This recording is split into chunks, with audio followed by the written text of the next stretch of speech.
ងស្ដាយក្រោយពេលដែលគ្មានអូននៅក្បែរពេលដែលមានស្នេហ៍មិនចេះថ្នមថែរូបអូន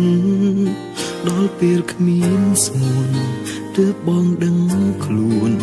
ដូចគ្មានបេះដូងរូបខ្វល់អ្វីម្យ៉ាងក្នុងជីវិត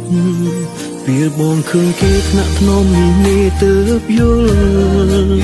ចង់ក្បែរនេះមុនលំអារម្មណ៍ខ្លោចផ្សាតែបងដឹងថាពេលនេះជីវ៉ាគឺជាសង្សាររបស់គេមិនអាចក្បែរពេលអូននៅក្បែរគេតើអារម្មណ៍មាសមេយ៉ាងណា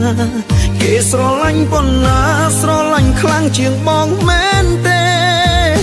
បងដឹងថាគេល្អចេះកុំដកចិត្តអូនមិនដូចបងមិនយល់អារម្មណ៍ស្ងួនបើសិនមានឱកាសបងច្បាស់មិនអោយដូចគ្រាមុនស្របតាមចិត្តតូចតន់យល់អារម្មណ៍ខ្វាយខ្វល់ពីអូនដឹងថាពេលនេះបងកំពុងនឹកអូននឹកបេះដូងចង់បានអូនមកវិញនៅស្រឡាញ់អូន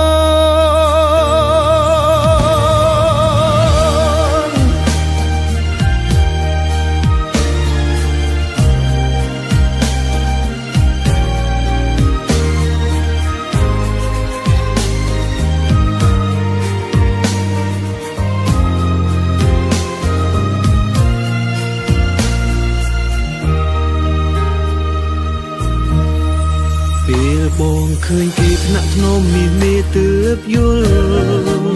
ចង់ក្បែរនេះមុនងំអារម្មណ៍ខ្លោចផ្សាតែបងដឹងថាពេលនេះជីវ៉ាគឺជាសង្សាររបស់គេមិនអាចក្បែ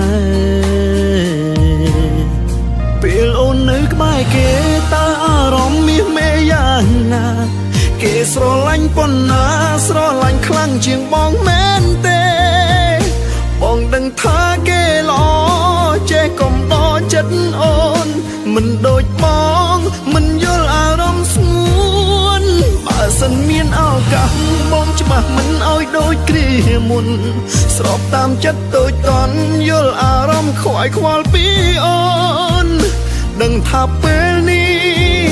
បងកំពុងនឹកអូននឹកបេះដូងចង់បានអូនមកវិញនៅស្រឡាញ់អូ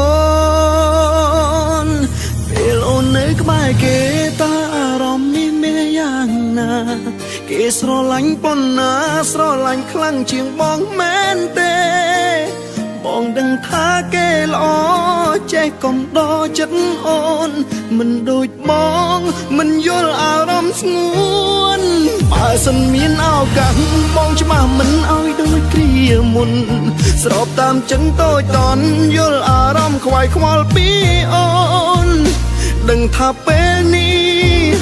បងកំពុងនឹកអូននឹកបេះដូងចង់បានអូនមកវិញនៅស្រឡាញ់